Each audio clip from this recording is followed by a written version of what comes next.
بسم اللہ الرحمن الرحیم۔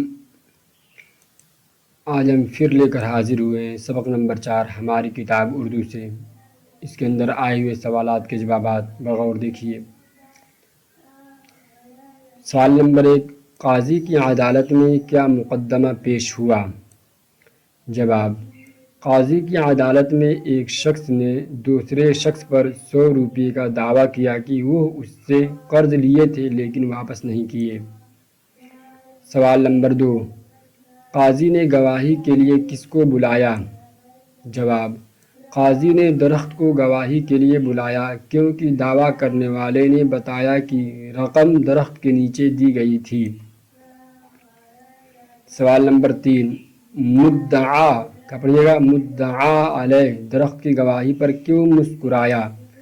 جس کے خلاف کوئی بات کہی جائے، دعویٰ کیا جائے، اس کو مدعا علیہ کہا جاتا ہے۔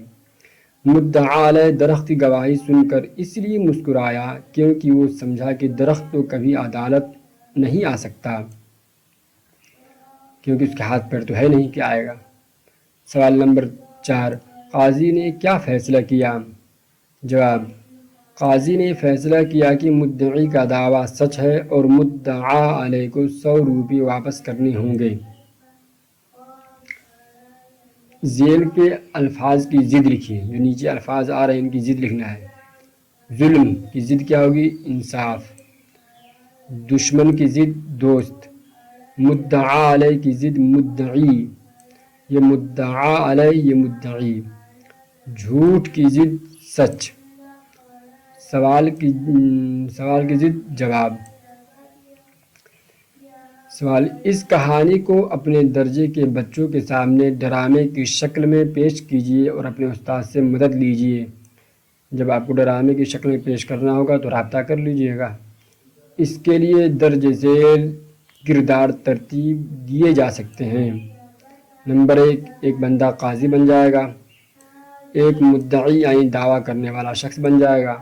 دوسرا مدعا علیہ جس پر دعویٰ کیا گیا۔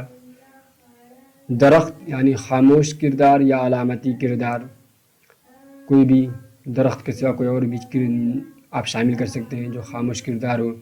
عدالت کے دوسرے لوگ تماشائی یعنی اہلکار دیکھنے والے، تماشا دیکھنے والے۔ مقصد کیا ہے؟ مقصد عدالتی انصاف کی اہمیت کو سمجھانا ہے۔ عدالت کا کام کیا ہے؟ لوگ درمیان انصاف دلانا۔ جھوٹ اور سچ کے فرق کو پہچاننا۔ دیانتداری کی تعلیم دینا۔ سبق نمبر 14 بھی پورا ہوا۔ اللہ تعالیٰ کے فضل و کرم سے آئندہ انشاءاللہ 15 سبق لے کر حاضر ہوں گے۔ جب تک کے لیے شکریہ۔